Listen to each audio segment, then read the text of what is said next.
Hola, hola, bienvenidos a Big Left. Se me cortó. Todos mis videos terminan así como que cortan. Bueno, ahora vamos a seguir. En Villa Higgins había un español que tenía una empresa turística en aquellos tiempos. Después, por ejemplo, había un italiano cerca del lago Bertrán y yo me hice amigo de un alemán. Este alemán había vivido en su infancia el bombardeo aliado en su ciudad, había visto desaparecer casas y se había transformado en un pacifista y en un hippie, pero un hippie que no consume drogas, nada, o sea, lo único que tomábamos un poquito de vino tinto, y era un trabajador, como buen alemán, trabajaba todo el día, y lo iba a ver a Mano Negra, que Mano Negra está cerca de Coyhaique, él tenía ahí un fondo, que era su tercer fondo, porque él primero se fue a Mallorca, y en Mallorca vivió naturalmente en su mundo ecologista, de paz y de amor. Y resulta que ahí llegaron los turistas, llegó mucho turismo, todos los precios del inmueble subieron estrepitosamente el precio de los inmuebles y él vendió ese inmueble y se fue a Venezuela. Y en Venezuela fue gerente de una empresa y me contaba lo peor. ¿Qué piensas de Venezuela? Me decía, lo peor de Venezuela es que tú cuelgas tu ropa, te das vuelta, te pones a conversar y ves, vuelves, das vuelta el cráneo de nuevo, lo das vuelta y te encuentras que la ropa desapareció. Me hablaba cosas muy negativas de Venezuela en aquellos tiempos, estamos hablando del año 80. Y era radioaficionado, entonces él escuchaba por la radio. En Aysén se comunicaban por radio los solitarios. Este estaba solitario ahí, nevaba, trabajaba con un frío, y nos arropábamos, no tenía sábanas, nada, nos arropábamos con cueros. Entonces uno dormía con cuero. Yo sufría cualquier cantidad, porque era en cuero. Después, ayudándole en su trabajo, conversábamos. Y me explicaba, el fondo era un ideólogo del ecologismo profundo. Tenía a su señora que la dejaba en otro fondo que estaba a orillas del lago Cochrane, y desde ahí él viajaba en avión. Entonces él tenía avión, tenía 3 fondos y todo esto trabajándolo él. Decía, yo no me gusta el chileno, mal trabajador, muy pillo, muy ladrón, no gustarme chileno, no, nada. Yo prefiero... No, hablaba como alemán, perdón. No hice bien la imitación del acento. Y trabajaba él, pero una bestia para trabajar. O sea, yo lo acompañaba después en la noche, abría sus botellas de vino y ahí comíamos todo. Había que preparar la comida, lavar la loza, irse a dormir, conversar. Tenía una citroneta, me acuerdo. Y la citroneta, cuando ya no funcionaba, puso el motor de la citroneta en una caída de agua y tenía luz propia. Entonces él tenía un sistema de luz propia. Era un hombre múltiple. Era múltiple. Después estaba otro que vivía en Coyhaique, que era descendiente de alemán, chileno, era un chileno con sangre alemana, también sumamente ecologista, y era macrobiótico. Entonces él tenía sus yogures de pajaritos, todos los kéfir, todos de grano. Después iba a su casa y tenía un manzano lleno de manzanas preciosas, y no las quitaba. Y yo le decía, ¿por qué no quitas las manzanas? No quiero ser agresivo con el con el manzano. Y dije, a la chucha, weón. Pesqué 3, 4 cajones y llené los cajones con manzana exquisita. Estaba fascinado. Y este gallo trabajaba en aquellos tiempos para el gobierno en la parte de colonización y todo eso. Entonces, bueno, íbamos en la camioneta a distintos lugares de naturaleza, pero era un infierno, porque el tipo, como comía macrobióticamente, tenía unos pedos hediondísimos. Hediondos. Entonces, abría la ventana de la camioneta. ¡Puf! De nuevo, otro. Porque la alimentación que él tenía era así, era pedorra. Y bueno, nos fuimos haciendo de un grupo de gente ahí que era todos eran de la misma onda. Había otro que estaba en el lago, se me olvida el nombre, Roselot, no me acuerdo, pero estaba también, ¿cómo se llamaba? Se me olvida, uno de apellido italiano también, que tenía una casa entre 2 lagos. O sea, tienes un lago de color turquesa y el otro lago de color esmeralda. Y entre medio hay como el ancho de de 3 caminos, o sea, unos 50 metros de ancho, que separan esos dos lagos, y él tenía su casa ahí. Pero no era una casa así, era una casa ecológica, qué sé yo, y el tipo tocaba armónica y tocaba guitarra al mismo tiempo. Había otro que andaba rayado en el mismo lago, pobre, ese andaba de pobre, pero leyendo el Bhagavad Gita. Había otros que era una pareja de polacos que habían huido de Polonia, habían recorrido toda América Latina, se habían quedado en Chile y se habían quedado en la Patagonia. Los dos personajes muy hermosos, interiormente hermosos y exteriormente hermosos, muy armónicos, estos polacos. Yo impresionado, como otro nivel, así como ángeles estos gallos. Y vivían ahí en el sacrificio de estar aprendiendo el trabajo de campo, porque el trabajo de campo no es fácil, es muy difícil. Hay que ser muy inteligente para ser un campesino. El campesino no es un bruto. Yo quiero tirar a cualquiera a estas pegas. Todo es complicado. Bueno, y hicimos una fiesta, me acuerdo. Entonces hicimos una fiesta fantástica donde parecía un festival en la casa, porque a mí me dieron una casa estupenda en Puerto Aysén como jefe de centro. Llegué a tener 1 millón de salmones a mi cargo, o sea, cuidando 1 millón de salmones y 67 operarios. Eso era lo que yo tuve a mi cargo, con 2 ingenieros acuícolas bajo mi mando.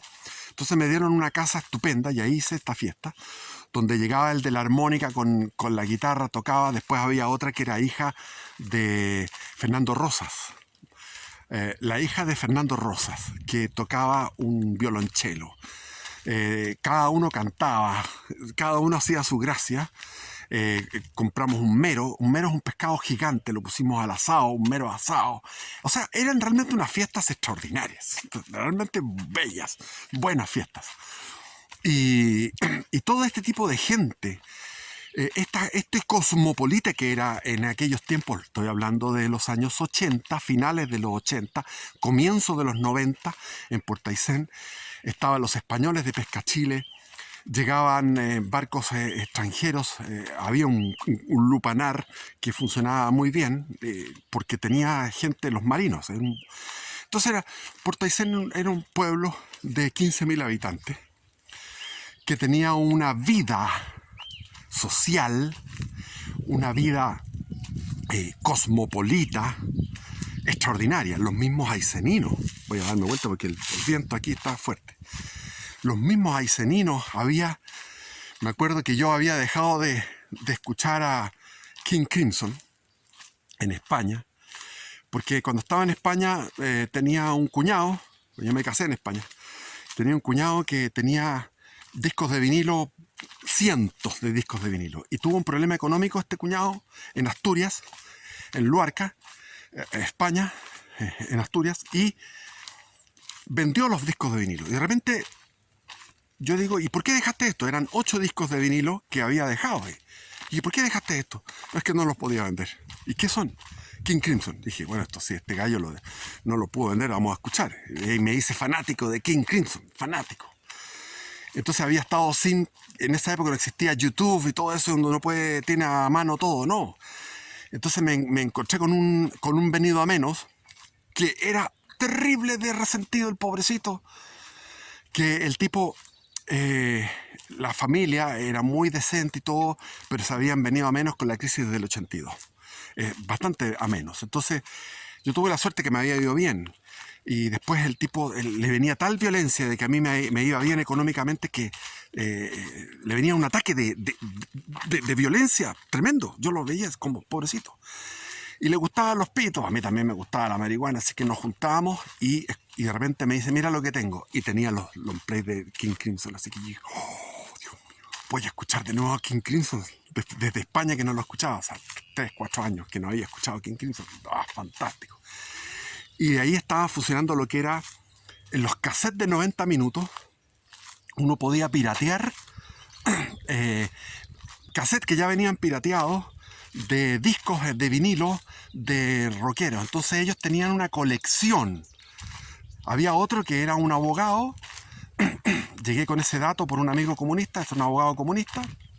Tenía en la pared una estantería con cassette de 90 minutos de todo lo que tú te puedes imaginar: jazz, jazz rock, rock, música clásica, fabuloso, todo lo que tú te puedas imaginar, copiado de los discos de vinilo a estos cassettes de 90 minutos. Así que la época del cassette, de la cerveza, del vino, de la marihuana, de todo eso, funcionaba como carrete mientras llovía y llovía y llovía y llovía. Se derramaba el cielo todo el tiempo. Y me acordaba de la Patagonia, que fue tan despreciada por los políticos chilenos y tan valorada por los políticos argentinos. ¿Por qué? Porque Argentina nació con poco mar. El único lugar que tiene Argentina mar es, naturalmente, por derecho, o sea, por el uti possidetis iuris, es la provincia de Buenos Aires. La provincia de Buenos Aires es el único lugar de mar natural legítimo. Pero los argentinos, al ver que los políticos chilenos, entre ellos Portales, la aristocracia castellano-vasca conservadora, pelucona, en la Constitución del 33 declaran que Chile limita al este con las divisoras de agua y las altas cumbres. O sea, hasta ahí llega Chile. No hay un Chile trasandino como estaba estipulado en los mapas del tiempo de la colonia. Entonces, había un Chile moderno que se dibujaba, que estaba contemplado como el reino de Chile en todo lo que era la Patagonia Oriental. Pero como los políticos chilenos finalmente firmaron ese 23 de julio de 1881, firmaron el tratado definitivo de paz. Ellos pensaban que iba a ser definitivo, porque dijeron: con esto vamos a dejar de tener problemas de paz con Argentina. Y firmaron ese tratado en circunstancias que Chile ese mismo año, en enero, había ocupado la capital de Lima y tenía un ejército de 40.000 hombres, veteranos, invencibles, con una armada que era poderosísima. O sea, la armada chilena en ese momento había capturado barcos enemigos, como el Huáscar, como la Pilcomayo, etc. Entonces tenía una capacidad para transporte de tropas. Es decir, Chile estaba preparado para... El problema es que estaba ya sin recursos económicos. ¿Por qué? Porque los gobernantes masónicos, porque la guerra del Pacífico fue comandada por Aníbal Pinto, por Francisco Vergara, y todos eran gobernantes masónicos, que y muy respetuosos de toda la cuestión esta del Parlamento, del Congreso, que esto, que el otro, que discusiones. Estaba Benjamín Vicuña Maquena, que discutía, entonces se tomaban las decisiones con lentitud, y el gobierno era lento y quería llegar a acuerdos y quería llegar a la paz sin llegar a Lima. Entonces se dilató, tuvo que mantener a la tropa durante meses, porque Chile, si hubiera trabajado, si hubiera tenido otra política del gobierno, Lima se habría tomado en el año 80, antes, por lo menos unos 6 meses, 8 meses antes. Pero tenía que mantener un ejército ahí en Tacna y Arica. Vinieron las conferencias como árbitro de Estados Unidos, en un navío de Estados Unidos se hizo las conferencias de Arica, donde fue Eusebio Lillo por el lado chileno, etc. Ya. Entonces estaba agotado el erario público, pero se entregó todo, incluido la isla grande de Tierra del Fuego, porque los argentinos golpeaban la mesa y decían: nosotros queremos, o sea, buenos para negociar en circunstancias que estaban frente a un enemigo poderoso que era Chile, a un posible enemigo poderoso. Entonces golpeaban la mesa. Nosotros no queremos que haya ni un solo kilómetro de de territorio chileno que dé a la costa atlántica. Y se hizo ese principio de la costa pacífica para Chile. Lo que al final no se hizo porque Ushuaia da al Pacífico. Y eso fue gracias a la pataleta de 1978. Ellos lograron, con el arbitraje de Juan Pablo II, Juan Pablo II en el arbitraje entregó el canal de Beagle y ellos tienen acceso al Pacífico. O sea que ese principio no se ha respetado. Ellos tienen acceso al Pacífico. Y ahora en los campos de hielo, el campo de hielo sur, están a 10 kilómetros del fiordo que da al Pacífico. Es así. Entonces se pensaba que íbamos a tener una paz con Argentina. Y nada, seguimos con problemas limítrofes con Argentina hasta el día de hoy. En vez de haber dicho, bueno, la frontera sur, hay una frontera sur con Argentina que sería el río Gallego, por decirte, ya.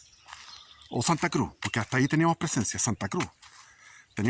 Argentina había tomado presencia humana al borde norte del río Santa Cruz y en el borde sur había presencia chilena. Entonces Santa Cruz, hasta ahí. El río y después no las altas montañas en las divisoras de agua, sino que el meridiano 73 y punto. El meridiano 73 abarca lo que es ahora la ruta 40 de Argentina, que permite que haya una comunicación terrestre entre Puerto Montt y Punta Arenas, que haya una comunicación terrestre trasandina. Pero bueno, eso no se hizo porque los políticos entregaron eso sin conocimiento geográfico, hicieron un tratado que siguió teniendo problemas limítrofes hasta el día de hoy. Y en algún momento, lo que les contaba, que mi padre, en el movimiento nacionalista, que él comandó a principios de los años 40, fue declarado inconstitucional, ilegal, tuvo que defenderse para no caer preso. Todos los miembros quedaron con riesgo de prisión porque usaban uniformes, porque tenían una organización paramilitar, etc. Y de ahí ya vino lo que fue el colapso del eje, de los países del eje, de Alemania e Italia, que perdieron. Entonces vino una contrapropaganda muy grande contra los movimientos fascistas. Y mi padre dijo, bueno, vamos a hacer como los masones, vamos a hacer organizaciones secretas. Y empezó a fundar logias, comillas, logias, o sea, organizaciones de nacionalistas secretos. Entonces ahí nacieron los Cóndores, que se llama así porque el lugar había abajo un bar que era de los Cóndores, y yo estaba en el segundo piso, se juntaban ahí los Cóndores, y de ahí vino la invitación de Juan Domingo Perón, cuando Juan Domingo Perón empezó su primer gobierno, los primeros años, a que mi padre fuera para allá a hacer un estudio. Y fue a hacer un estudio sobre la Constitución de Alberdi y dio conferencias, todo eso. Y ahí llegaron a la conclusión de que la única manera para poder solucionar el problema de la Patagonia y de la Antártica, que estaba en ese momento comenzando el tema antártico en la década del 40, y que siempre había habido problemas, era la unión de Chile con Argentina. Y en lo posible después sumar a Uruguay y Paraguay, o sea, hacer un gran estado en el cono sur. Y esa idea era de Juan Domingo Perón, y para mí, yo la verdad lo encuentro buena idea, pero es muy difícil de implementar. Ese es el problema, que cada estado ha surgido, cada nación ha surgido con una historia propia. Entonces imagínate, ya estudiar historia de esto, tendría que estudiar 4 historias: la historia de Paraguay, la historia de Uruguay, la historia de Argentina y la historia de Chile. Cuando llegó San Martín con su ejército, con el ejército de los Andes, y derrotó a Rafael Maroto, a los realistas en Chacabuco, al entrar San Martín a Santiago, el pueblo de Santiago le pidió que él fuera el director supremo, porque en aquellos tiempos, 1817, no existía la concepción como la que tenemos ahora, tan estricta y tan excluyente de nacionalidad. Entonces, cantó la gente, se sabían el himno patrio argentino, lo cantaron. Los chilenos que eran partidarios de la independencia, la aristocracia castellano-vasca, el grupo de los Larraín, interpretó el himno argentino, se lo sabían de memoria, y proclamaron a San Martín como director supremo. Y San Martín renunció a eso y se lo dijo, elijan mejor al chileno, qué sé yo. Y ahí eligieron a O'Higgins como director supremo. ¿Por qué San Martín no aceptó ese cargo? Porque San Martín estaba en una política de destrucción. No era constructivo. Él era muy positivo, muy ordenado, muy constructivo con su gente, o sea, con el ejército. Era muy buen organizador, era un genio organizador con el ejército. Pero su objetivo era destruir al virreinato del Perú, sacar a los españoles, a los peninsulares de Lima, que fue lo que hizo. Más de 15.000 peninsulares abandonaron Lima y Perú quedó empobrecido. San Martín también lo que hizo fue empobrecer Venezuela. Más de 10.000 peninsulares abandonaron ahí porque él hizo una guerra de exterminio de peninsulares, se dedicó a matar españoles, que le llamaban los canarios, matar, o sea, fue un genocida. San Martín no era genocida, pero tenía también un propósito guiado por las logias masónicas, y las logias masónicas estaban dirigidas de alguna manera por intereses británicos de destruir el imperio español donde por cálculos rigurosos de matemática, un campesino mexicano tenía 5 veces más prosperidad que un campesino alemán en el siglo XVIII. Es decir, la prosperidad que había en estos lugares del imperio era abrumadoramente superior a lo que era Europa. Aquí sobraba de todo. En Chile el ganado se multiplicó y andaba suelto. Había familias que vivían solamente de comerse el ganado que andaba suelto, o cuatreros, pero no habían cercados como ahora que hay cercos del hambre, nada. No existía eso. Solamente había delimitaciones hasta el estero. Hasta ese estero era la hacienda del señor Irarrázaval, por decir algo. Entonces, Inglaterra lo que quería era destruir este imperio y repartirse los despojos. Y así lo hizo. Surgimos totalmente empobrecidos. ¿Por qué? Porque los agentes que enviamos, por ejemplo, nosotros teníamos a Irizarry, que Irizarry era un guatemalteco. En aquellos tiempos no existían los guatemaltecos, no existían los argentinos, existían los hispanos. Y este hispano guatemalteco vino a la Revolución Chilena y estaba participando en la Patria Vieja en la época de Carrera, y cuando Antonio Quintanilla conquista con 300 jinetes, una guerrilla realista, conquista Talca, y ahí muere Spano heroicamente, y conquista Talca, corta las comunicaciones entre el ejército que estaba en Concepción, el ejército patriota al mando de Carrera, y Santiago. Entonces, como estaba cortada la comunicación entre Concepción y Santiago, porque se habían tomado los realistas Talca, Irizarry fue en ese momento el director supremo por un día, y organizó la resistencia y mandó a Manuel Blanco Encalada, que era un cabrito, y Blanco Encalada era argentino, pero en esa época no existía eso. Entonces Blanco Encalada fue con una artillería, hizo el ridículo porque le fue pésimo, no sabían disparar los cañones, los fusiles se les disparaban en el aire, hubo heridos por mal manejo de las armas, y finalmente Quintanilla los hizo peure, porque los realistas eran tipos superiores, los realistas chilenos, porque Antonio Quintanilla tenía a su cargo 300 jinetes, que eran 300 jinetes selectos, tipos que eran veteranos, ya habían peleado en todas las escaramuzas, en todas las guerrillas en el sur, contra O'Higgins, contra Juan Maquena, contra Freire. Entonces, bueno, tenía experiencia Juan Antonio Quintanilla, que es el último en arrear la bandera española en el continente, en Castro, en Chiloé. Castro fue el último lugar donde se arrió la bandera, el año 1826. Bueno, entonces, esta idea de una... Se barajó en los 40 y en los 50, después vino el gobierno de Ibáñez del Campo, y hubo conversaciones serias de poder hacer una unificación chileno-argentina. Y eso quedó en nada. Quedó en nada.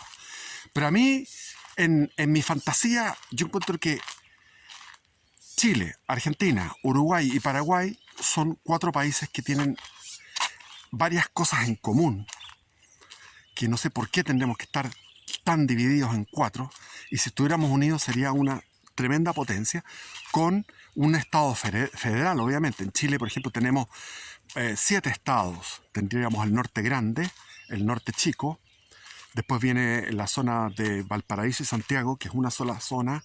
Después está la sexta y la séptima región, o sea, la región de O'Higgins, la región del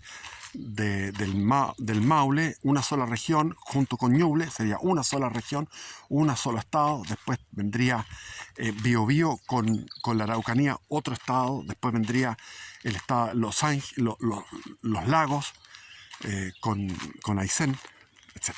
Bueno, para fantasear, para eso estamos, para fantasear. ¿Cuánto llevo? 25. Bueno. Así es. Después que termino, cuando me queda tiempo, termino el video y digo, se me olvidó esto, se me olvidó lo otro, se me olvidó lo otro. Pero bueno, eso es Aysén. Aysén, yo les recomiendo el tramo que va de Cochrane a Caleta Tortel. Es extraordinario. Uno va en lo que sea, vas por el donde va el Báquer, descendiendo el Báquer, un río fabuloso, y vas viendo tú estos bosques. Llegas a Caleta Tortel, extraordinario. Caleta Tortel es una cosa notable. Les recomiendo, el lugar más hermoso de la carretera austral es Cerro Castillo. Hay un lugar donde uno puede, o sea, es una pequeña aldea. Yo llegué un 18 de septiembre a Cerro Castillo, estaba nevado. Les recomiendo en septiembre, porque está nevado. Entonces está nevado y la nieve, termina la nieve y empieza el bosque. Y Cerro Castillo son como castillos, como cumbres cúbicas. Son como unas 6, 7 cumbres cúbicas. Para mi gusto, más hermoso que las Torres del Paine. Para mí es superior, Cerro Castillo es superior a las Torres del Paine. Y uno está ahí en una pensión de mala muerte en esos tiempos. Yo creo que ahora está todo más caro. Y de ahí tú miras eso. ¡Wow! Increíble. Y para el 18 de septiembre no había guaso. Andaban con el traje de gaucho. Chilenos con traje de gaucho. Porque la influencia argentina es mucho más grande, porque los argentinos pudieron tomar la Patagonia porque es natural, es una planicie que sigue más allá y te topas al final con la cordillera, pero nosotros teníamos que cruzar la cordillera por unos lugares espantosamente difíciles. En esa época no había motosierra, no había retroexcavadoras, todo esto, no había eso. Entonces era muy difícil la comunicación.